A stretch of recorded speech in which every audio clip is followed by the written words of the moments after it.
So, you're thinking about a trip to Key West, huh? Good move. This place is different. It's where the wild things went to party, where Hemingway drank himself silly and wrote some of his best stuff. We're talking about a place where the sunsets are legendary and the living's easy.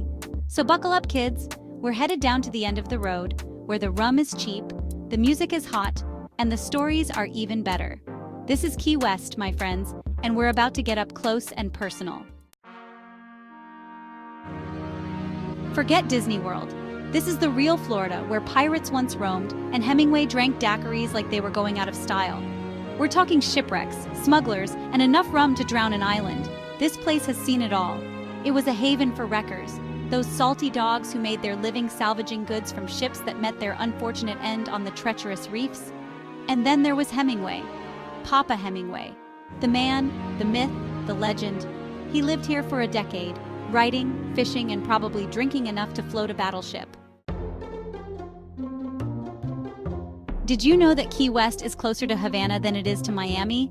It's true.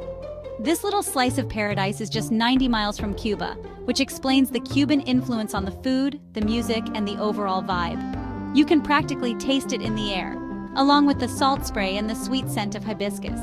And speaking of unique, did you know that Key West is home to the southernmost point in the continental US? Yep, you can snap a selfie and brag to your friends that you've been to the end of the road. Literally. We're talking about a place where chickens roam free, where the sunsets are legendary, and where you can party till dawn and nobody bats an eye. Key West is a place where you can be yourself, no matter how weird or wonderful you might be. It's a melting pot of cultures, a place where artists, writers, and dreamers come to escape the ordinary and embrace the extraordinary. Now, let's talk architecture, shall we? Forget your cookie-cutter condos. Key West is a feast for the eyes. We're talking about gingerbread trim, pastel-colored houses, and those iconic conch houses built by Bahamian immigrants that stand as a testament to the island's rich history. And then there's Hemingway's house, a literary pilgrimage if there ever was one. You can almost picture him there, hunched over his typewriter, chasing inspiration with a glass of whiskey. The six-toed cats that still roam the property? They're rumored to be descendants of Hemingway's own feline companions. From the historic seaport to the charming streets lined with art galleries and quirky shops, Key West is a feast for the senses. Key West is more than just a pretty face. It's a place with a pulse, a rhythm all its own. And nothing captures that spirit better than the annual festivals. We're talking about Fantasy Fest, a wild and wacky celebration of body painting, elaborate costumes, and pure, unadulterated hedonism. Then there's Hemingway Days, where aspiring writers and Papa fans alike gather to celebrate the literary legend. Expect literary readings, a Hemingway lookalike contest, and of course, plenty of opportunities to raise a glass to the man himself. Even without the festivals, Key West is a cultural melting pot. So, you want to experience the best of Key West? Listen up. The best time to visit is between March and May when the weather is glorious and the crowds haven't yet reached their peak. But hey, Key West is a year-round destination, so don't let a little thing like the calendar stop you. Now let's talk activities. If you're a water baby, you're in luck. Key West is a haven for snorkeling, diving, and fishing. Want to get up close and personal with dolphins? No problem. Prefer to explore the underwater world at your own pace? Rent a kayak or paddleboard and explore the mangroves.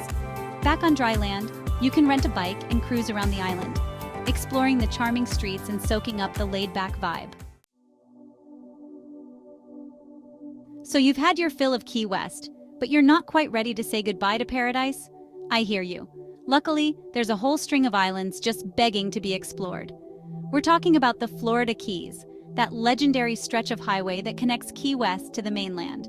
First stop, Bahia Honda State Park, where you can swim in crystal clear waters, bask on pristine beaches, and even camp under the stars.